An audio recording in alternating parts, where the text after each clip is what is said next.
God's law calls all societies to put to death those who will, with malice, shed the life of another man. That is just, and I intend to show that to you tonight. Now, this is an important topic for the sake of a well-ordered society, because society is moving more and more away from it as we become more and more atheistic.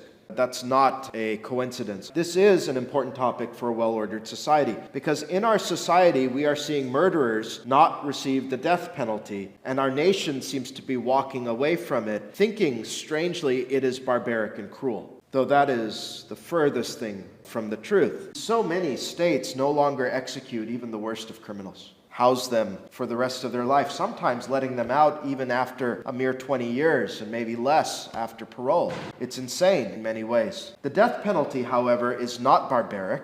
It is not cruel. It is justly called for in many cases. And we have to come to grips with that. And we have to embrace it. And we actually ought to, in many ways, embrace that truth, because God has given it to us for the good of society, for the well-being of our society. But on top of that, this has become a pressing matter because that man of sin has taken up this topic himself. Just last month, the Pope has opened his blasphemous mouth to talk about the death penalty. Pope Leo XIV last month declared this: "Someone who says I'm against abortion but says I'm in favor of the death penalty is not really pro-life."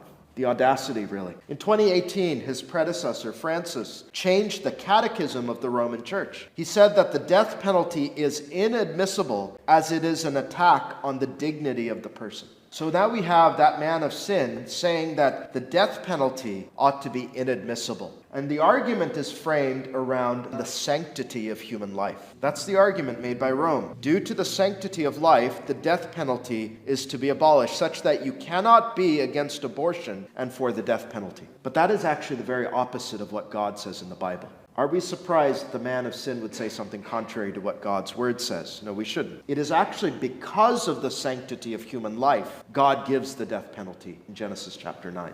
In fact, it's rather interesting as you think about the pro-life cause. In verse 6, you have the death penalty. In verse 7, be fruitful and multiply.